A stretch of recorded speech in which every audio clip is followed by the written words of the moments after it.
Hey, j'ai donc bien envie d'acheter une maison, moi. J'ai entendu quelqu'un qui veut acheter une maison. Ouais, moi. Ah ouais? Tu as acheté où ça, ta maison? Mais, moi, là, je pensais à Westmount. Ça serait beau, hein? Westmount. C'est quoi ton salaire? C'est quoi ta job? Ben, moi, je suis un prof en finance. Oh. Je pense pas que tu veux acheter une maison à Westmount. Est-ce que tu sais combien ça coûte à aller là-bas? Ben, pas trop cher, j'espère. Oh, mon dieu, tu connais rien. Alors, moi et ma team de professionnels, on va t'aider là. Ah Bienvenue ouais? à Aidons Vincent. Ici, on va aider Vincent. Bonjour Vincent, je suis l'ami à William, il m'a dit que tu as besoin un peu d'aide pour acheter une maison, puis je vais tout expliquer ça. Bon, premièrement, je vais t'expliquer comment et où acheter une maison. Bon, selon du proprio, il y a 5 étapes à suivre pour acheter une maison. Première chose à faire, c'est de passer chez le banque, puis de faire une demande pour un prêt hypothécaire. Si vous recevez une préopation hypothécaire, vous êtes vraiment bien placé parce que maintenant, vous pouvez, savoir c'est quoi votre capacité d'emprunt maximale et deux, il y a des vendeurs qui demandent que vous avez déjà une préopation hypothécaire pour venir visiter la maison. Étape 2. Vous commencez à chercher pour des maisons. Pour chercher pour des maisons, vous pouvez utiliser des sites comme du Proprio, Realtor, Remax. Et avec ces sites, tu peux chercher pour des maisons à vendre selon région ou prix. Après que vous avez choisi votre maison, vous faites une offre d'achat. L'offre d'achat, il contient toutes les informations importantes pour acheter la maison, comme le prix, les conditions de l'achat et la date de prise. Maintenant, le propriétaire peut faire 3 choses. Il peut accepter, refuser ou faire un contre-offre. Après que vous et le propriétaire, vous avez décidé sur un prix, la première étape à faire, c'est de remplir toutes les conditions de l'achat.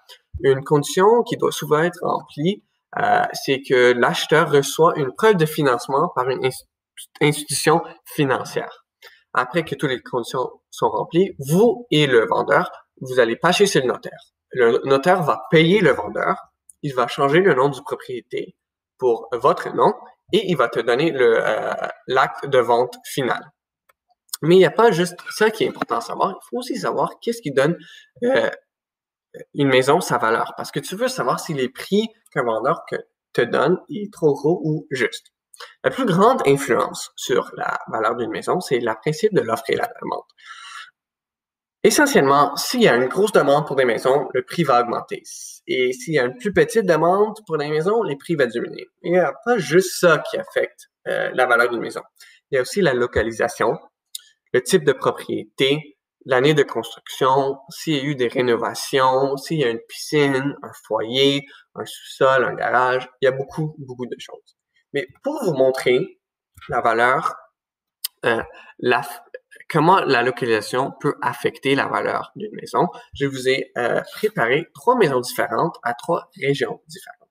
La première maison, c'est à Rivière-des-Prairies, puis toutes ces informations sont selon Remax. Lui, il y a 2 étages, il y a 3 chambres et 2 salles de bain, et il y a même un garage. Pour une belle maison, ça vend pour 189 000. Très belle maison. La deuxième maison a encore 3 chambres et 2 salles de bain, mais lui, il y a à Huntsic. Lui, il vend pour beaucoup plus cher. Comme vous pouvez voir, ça c'est selon du proprio, 3 chambres, 1 salle de bain, 1 salle d'eau, 2 étages. Lui, il vend pour 750 000 à peu près. C'est beaucoup plus cher pour les mêmes dimensions de maison. Maintenant, la troisième maison, c'est à Westmount. Et lui, il est vraiment, vraiment plus cher comparé à celui de Rivière-des-Prairies, mais il y a encore 3 chambres, 1 salle de bain de plus, encore seulement 2 étages, et c'est un petit peu plus grand, mais lui, il vend pour 1,6 million. Alors, comme vous pouvez voir, la, la localisation affecte aussi grandement la valeur d'une maison. Et ça, c'est les sources pour toutes les informations que je vous ai présentées et les sources pour mes images. Merci de m'avoir écouté. Donc, salut Vincent, moi c'est Antoine, professionnel en immobilier. Et maintenant, je vais t'expliquer c'est quoi une mise de fonds. Donc, une mise de fonds, c'est pas très compliqué. Comme Dimitri te l'a si bien expliqué, pour avoir une maison, il faut que tu fasses un prêt hypothécaire parce que sortir 600 000 de ta poche, ça va être très compliqué. Mais tu peux pas juste arriver comme ça à la banque puis dire que tu veux 600 000 en hypothèque. Ça marche pas. Évidemment, il va falloir que tu fasses ce qu'on appelle une mise de fonds. Donc, une mise de fonds, ça s'explique pas mal. C'est vraiment, tu prends des fonds, donc de l'argent, de tes poches, et tu vas les mettre sur ta maison. Puis, évidemment, il y a des règles à ça. Tu peux pas juste arriver, prendre toi, tu as 50 sous dans tes poches, tu veux faire une mise de fonds pour un manoir à 5 millions, ça marche pas. Il y a un minimum, évidemment. Donc, le minimum, c'est comme ça. C'est pas tant compliqué. Donc, je vais juste résumer ça vite fait. Si tu as un truc à 500 000 ou moins, ça va être 10%. Un truc entre 500 000 et 1 million, ça va être 5% sur les premiers 500 000. Donc, il va toujours avoir un 25 000 flat, si c'est en haut de 5, plus 10% du reste. Donc, si par exemple, tu as une maison à 600 000, ça va faire 5% de 500 000, ça fait 25 000, plus 10% du 100 000 restant. Donc, ça va faire un total de 35 000 $. Donc, tu sais, c'est toujours et ensuite, à 1 million, évidemment, tu as 20% du prix d'achat. Donc, plus la maison est chère, plus le minimum est haut. Mais c'est pas parce qu'il y a un minimum que tu devrais pas mettre plus que ça. Parce que ça, c'est très important. Si tu as une maison à 500 000 puis tu mets seulement 25 000, au plus tard, ton prêt hypothécaire, il va te revenir plus cher. Et donc, c'est mieux de mettre plus d'argent dans ton mise de fonds maintenant que de le garder. Donc, si on prend par exemple cette magnifique truc que Canada.ca a fait pour moi, magnifique source, on prend ça et là, on voit qu'une mise de fonds de 5% sur un truc de 380 000, ça va revenir à la fin à 643 000. Et tandis que si tu mets 20% dès le début, parce que tu as 80 000 dans tes poches, bah, la maison va revenir à 584 000. Fait que ça revient quand même presque, c'est quoi? C'est 60 000 moins cher parce qu'au début, ben, c'est logique, tu as mis 60 000 de plus. Fait que selon moi, c'est mieux de toujours mettre plus dès le début, comme ça, tu peux payer ton hypothèque plus vite et profiter de ta belle retraite. Mais, et là, on va comparer un peu les trucs de Montréal que Dimitri nous a si bien présenté au Canada. Et on va commencer par le big boy, le meilleur, le plus cher, Vancouver. Vancouver, c'est les bleus. C'est la propriété que tu vas payer vraiment cher pour l'avoir. Donc, si on prend par exemple cette magnifique maison de 3 chambres, avec 3 chambres, 2 salles de bain et 1300 pieds carrés. Elle va être le faible coût de 1 450 000 $. Long, remax.ca, évidemment. Et donc, 1,4 million, tu vas me dire, c'est donc bien énorme pour une maison que Dimitri a présentée avec les mêmes trucs et qui coûtait 200 000. C'est parce que Vancouver, il y a eu beaucoup d'étrangers qui sont venus investir dans l'immobilier et donc le prix a exponentiellement augmenté. Et donc maintenant, Vancouver, c'est beaucoup trop cher. Si on s'en va par exemple, Toronto. Toronto, c'est une ville aussi qu'on connaît qui est très très populaire au Canada. Même principe, 3 chambres, 2 salles de bain. Ça va coûter 688 000. Mais c'est un quartier très résidentiel, donc mais c'est quand même abordable. Puis si on s'en va par exemple Ottawa, la capitale du Canada, tu vas peut-être penser, waouh, c'est donc bien cher. Pas tant que ça. Encore une fois, une maison 3 chambres, 2 salles de bain, ça te revient 350 000, ben 349 900. C'est pas si pire. Et ça, c'est vraiment un truc important, c'est que ça dépend t'es où, puis ça va te coûter de plus en plus cher ou pas. Et donc ensuite, ici, on peut voir les magnifiques sources de mes images et ma magnifique médiagraphie. Merci à tous. Alors, t'achètes ta maison, mais c'est pas fini. Il y a beaucoup de taxes et beaucoup de frais qu'il faut payer. Je vais te les montrer. Alors, on va garder le concept de Monopoly. Et comme tu m'as dit, Vincent, toi, tu voulais acheter une maison à Westmount. On va explorer ce area, ok? Alors, continuons. On va commencer avec ce que j'appelle les Big Boy Taxes, ou des taxes d'imposition. Alors, c'est les taxes les plus importantes qu'il faut payer lorsqu'on achète une maison, une propriété. On va avoir une taxe municipale et une taxe scolaire. Ça, c'est les deux plus importantes. Alors, la taxe municipale, c'est quoi? Alors, basically, lorsque tu achètes une propriété, il faut que tu payes... il faut que tu finances le secteur de ton arrondissement, comme les policiers, les pompiers et les transports publics. Oui. Et c'est pas tout. Il y a aussi la taxe scolaire. C'est une taxe ou un pourcentage fixe que la province va te donner et qu'il faudrait que tu payes pour financer les écoles secondaires et publiques de ton arrondissement aussi.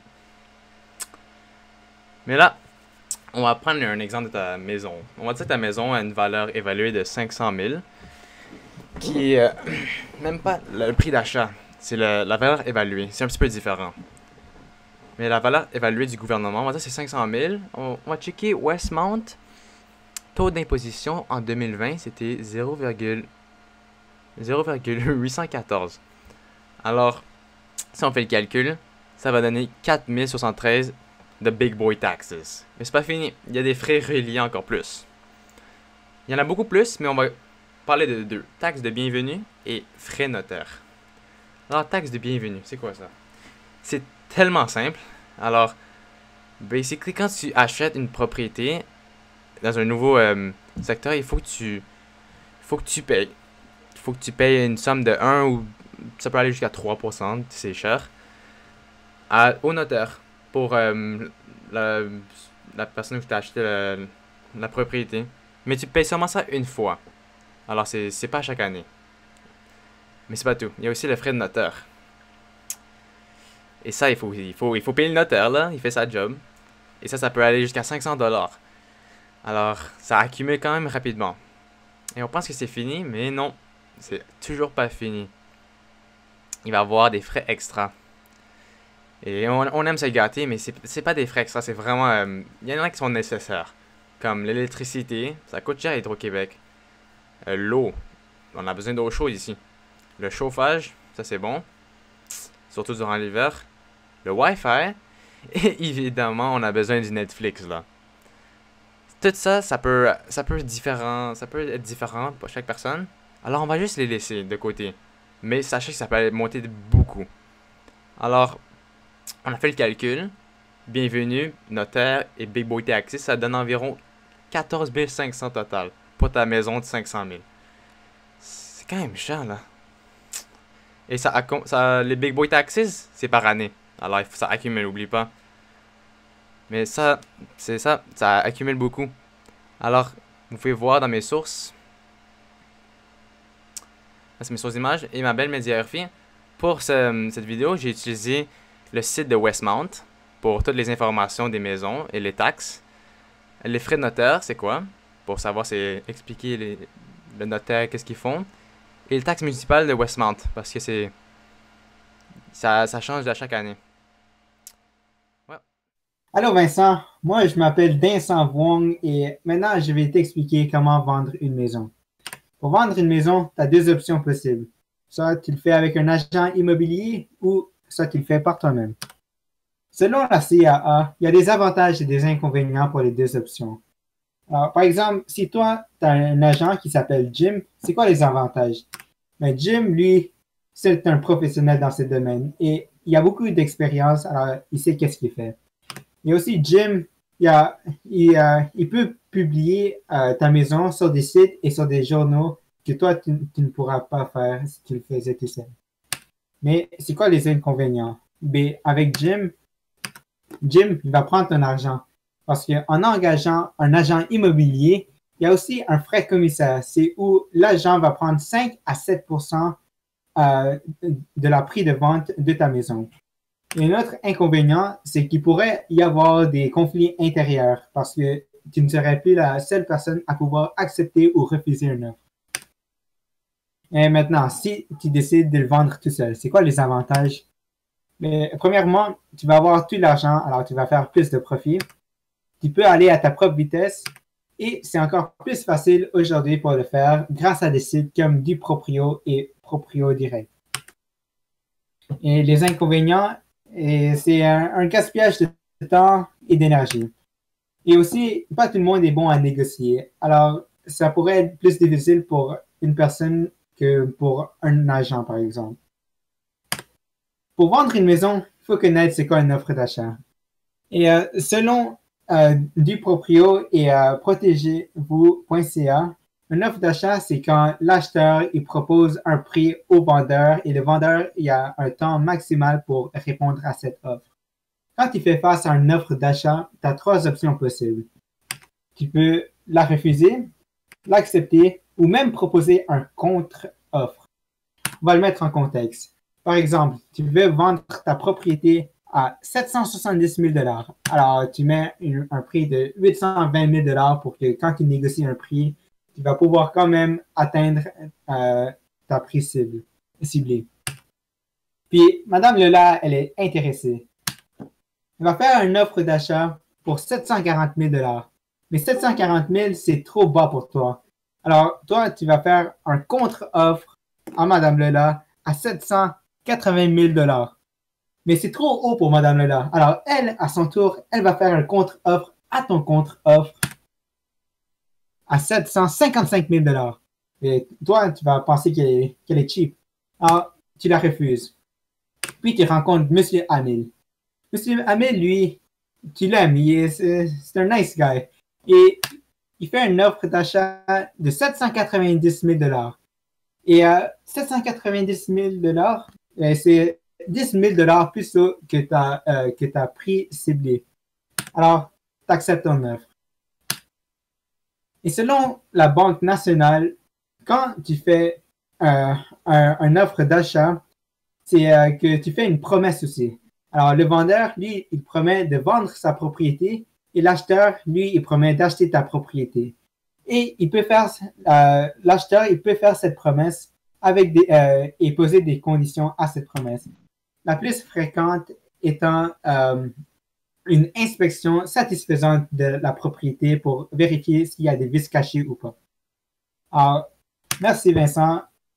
J'espère que tu as bien compris. Voici mes sources et ma médiographie.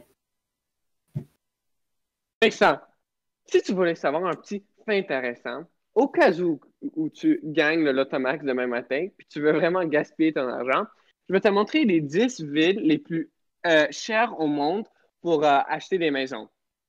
OK, ça, c'est les 10 villes les plus chères au monde pour acheter des maisons. C'est Hong Kong, Munich, Singapour, Shanghai, Shenzhen, Beijing, Vancouver, Los Angeles, Paris et New York.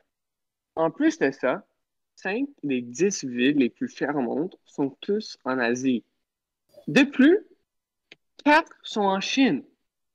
Et peut-être, Vincent, tu te demandais, à Hong Kong, c'est combien les maisons là-bas? Ben Antoine, il va t'expliquer ça.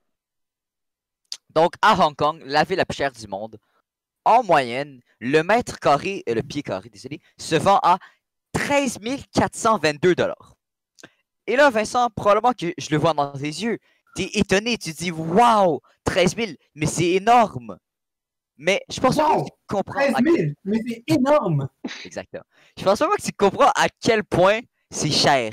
Si je te montre la belle maison de Vancouver que je t'avais montrée tout à l'heure, coûtait 1,4 million de dollars pour son 1300 pieds carrés. Si tu mets cette même maison à Hong Kong, la maison ne va pas coûter 1,4 million, non, non, non. Elle va coûter 17 475 450 $. Et oui. Et là, je le vois dans tes yeux, mais t'es étonné.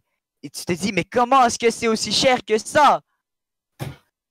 Comment Et c'est aussi cher que ça, Antoine? La réponse, c'est que il y a eu tellement d'investissements à Hong Kong que tout a explosé, tout est beaucoup trop cher et que la majorité des propriétés sont vraiment petites et donc le mètre carré se vend cher logiquement. Et la petite goutte d'eau qui fait déborder le vase, vraiment la petite touche finale, la semaine passée, il y a eu un appartement à Hong Kong qui s'est vendu pour 74 millions de dollars et c'était 313 mètres carrés. Et oui, Vincent, et oui. Wow! Bon, Vincent, maintenant, tu as vraiment... Ça, c'est nos sources pour les informations qu'on a présentées en passant et les images. Bon, maintenant, Vincent, tu as vraiment tous les outils pour aller acheter une maison. Tu sais comment acheter une maison, tu sais toutes les taxes, tous les frais extra. Taxe de bienvenue, bro. Tu sais, les prix des maisons dans d'autres régions, au cas où tu ne voulais pas habiter au Québec. Tu sais vendre une maison, tu as vraiment tout, sauf de l'argent. Mais comme ça, c'est la vie. Merci. Ouais. J'espère que c'était... Merci les chums. Maintenant, je sais comment acheter une maison. Pas à Westmount, mais une maison, c'est une maison.